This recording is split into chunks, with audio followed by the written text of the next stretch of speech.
안녕하세요. 썰준마입니다. 오늘의 사연 시작하겠습니다. 저는 지금 아들 친구를 서방님으로 모시고 있습니다. 게다가 그 친구는 겨우 22살, 정말 젊은 나이죠.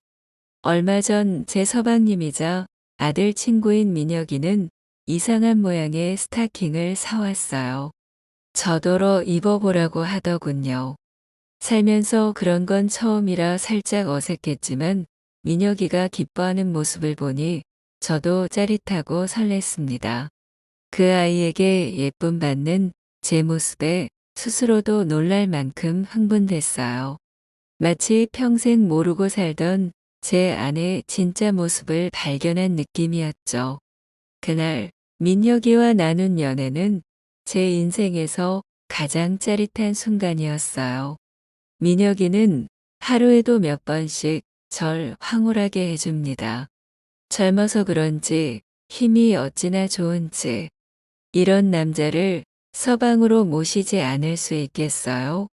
아들을 생각하면 가끔 부끄럽고 민망하지만 저는 엄마이기 전에 한 명의 여자이기도 하니까요. 남자에게 사랑받고 싶고 느끼고 싶은 여자요. 물론 이 연애는 절대 세상에 알려져서는 안 됩니다. 하지만 저는 이 비밀을 오래도록 지켜나가고 싶어요. 민혁이 없는 삶은 이제 상상할 수도 없으니까요. 조금 부끄럽지만 제 비밀스러운 이야기를 들려드릴게요. 저는 50대 초반의 가정주부입니다. 30대 중반에 남편을 먼저 보내고 혼자 두 아이를 키워왔어요. 한참 남자가 그리운 나이에 혼자가 된 저는 수절하듯이 살아야만 했습니다. 아이들이 최우선이었으니까요. 25, 꽃다운 나이에 농사 짓는 부모님 밑에서 꿈 많던 막내딸로 자라던 저는 은행에 취직했습니다. 그때는 휴대폰도 인터넷도 없던 시절이었죠. 그런 시대였기에 연애도 제대로 못 해보고 남편을 만나 결혼하게 됐습니다. 남편은 키도 작고 왜소했지만 똑똑하고 젠틀한 사람이었어요. 처음부터 관심이 갔고 그는 야근 때마다 절 집까지 데려다주는 다정함으로 제 마음을 사로잡았죠. 결국 우리는 사랑에 빠졌고 25에 결혼하게 됐어요. 시댁은 부유했지만 남편은 검소하고 소탈한 사람이었습니다. 결혼 생활은 행복했고 첫 딸을 낳으며 전 은행을 그만두고 육아에 전념하게 되었죠. 하지만 솔직히 남편과의 잠자리는 항상 뭔가 허전했습니다. 좋긴 했지만 만족스럽지는 않았어요. 그때는 여자는 다 그런 줄 알았습니다. 5년 후 둘째를 낳았고 아들이 태어났을 때 시댁에서는 아주 크게 기뻐했어요. 이제 모든 도리를 다 한 기분이었죠. 시간은 흘러 딸이 초등학생이 되고 남편은 서울로 이사를 가자고 했습니다.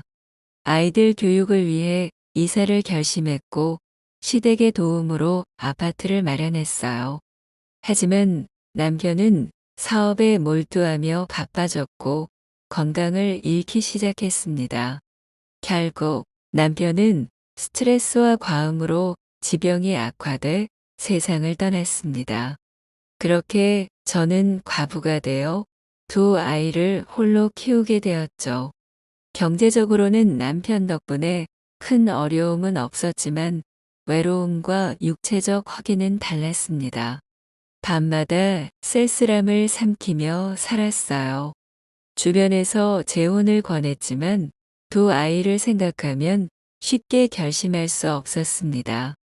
가끔은 일회성 만남으로 외로움을 달랬지만 결국 마음이 허탈할 뿐이었어요. 아이들이 성장할 때까지 저는 꾹 참고 엄마 역할에만 집중했습니다.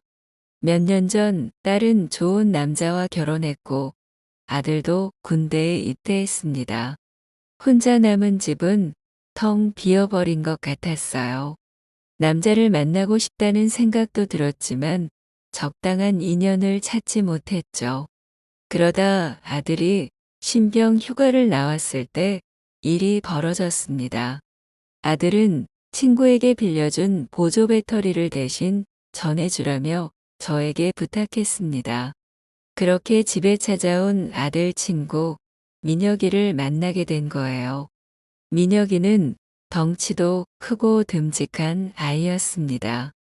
심심한 김에 과일까지 깎아주며 이런저런 이야기를 나눴죠. 민혁이는 재수를 해서 아들보다 1년 늦게 대학에 입학했고 군대는 졸업 후에 가기로 했다고 했어요. 서글서글한 성격에 대화도 잘 통하더라고요. 어깨도 딱 벌어지고 키도 크고 솔직히 멋진 남자라는 생각이 들었습니다. 30분쯤 대화를 나누다 민혁이가 일어나려 하길래 저는 물어봤어요. 저녁은 먹었니? 안 먹었으면 먹고 갈래? 민혁이는 살짝 놀란 듯 하다가 금세 웃으며 고개를 끄덕였어요. 그럼 실례가 안 된다면 잘 먹겠습니다. 이모. 부엌에 들어가 냉장고를 열어보니 남은 반찬 몇 가지와 어제 끓여둔 국이 있었어요. 급히 국을 데우고 계란말이를 부쳐서 소박하게 한 상을 차렸죠.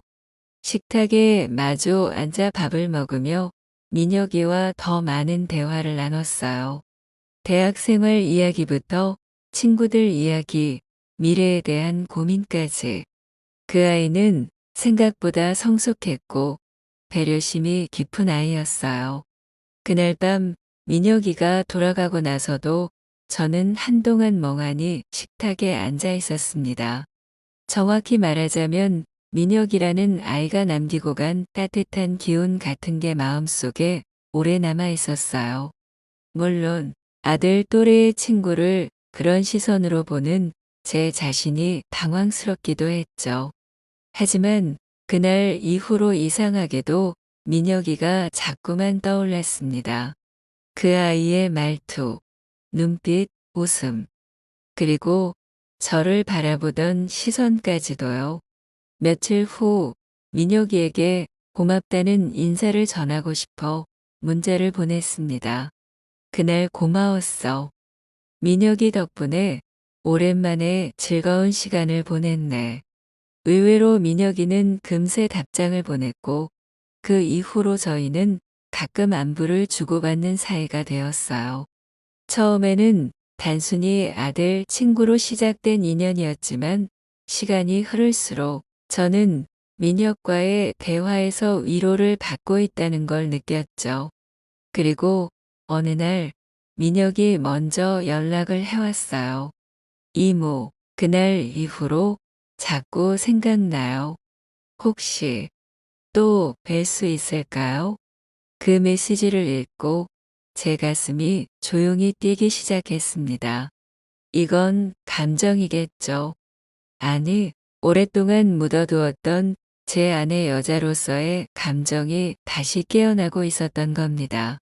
며칠 뒤 다시 만난 건 평일 늦은 저녁이었어요. 민혁이에게 연락이 왔어요. 이모, 혹시 지금 시간 괜찮으세요? 근처에 왔어요. 별다른 고민도 없이 들어오라고 답장을 보냈고 얼마 지나지 않아 현관 벨이 울렸어요. 문을 열자 민혁이는 늘 그렇듯 공손한 얼굴로 서 있었어요. 손에는 작은 케이크 상자 하나가 들려 있었고요. 그날 너무 맛있게 먹고 갔는데 빈손으로 온 게 계속 마음에 걸렸어요. 작은 배려였지만 그 마음이 참 따뜻하게 느껴졌어요. 민혁이는 어느새 자연스럽게 제 집에 녹아들고 있었고 저 역시 그걸 거부하지 않았죠. 그날은 함께 와인을 조금 마셨고 분위기는 이전보다 훨씬 부드러워졌습니다. 와인의 기운 때문이었을까요? 아니면 오랫동안 눌러왔던 외로움 때문이었을까요? 저는 민혁이와의 거리감을 조금씩 허물기 시작했습니다. 이모는 항상 이렇게 혼자였어요. 그의 물음에 저는 잠시 말을 잃었어요. 가끔은 누군가 내 이야기를 끝까지 들어줬으면 했지. 그냥 아무 말 없이 곁에 있어주는 사람. 민혁이는 말없이 제 손등을 살며시 잡았습니다.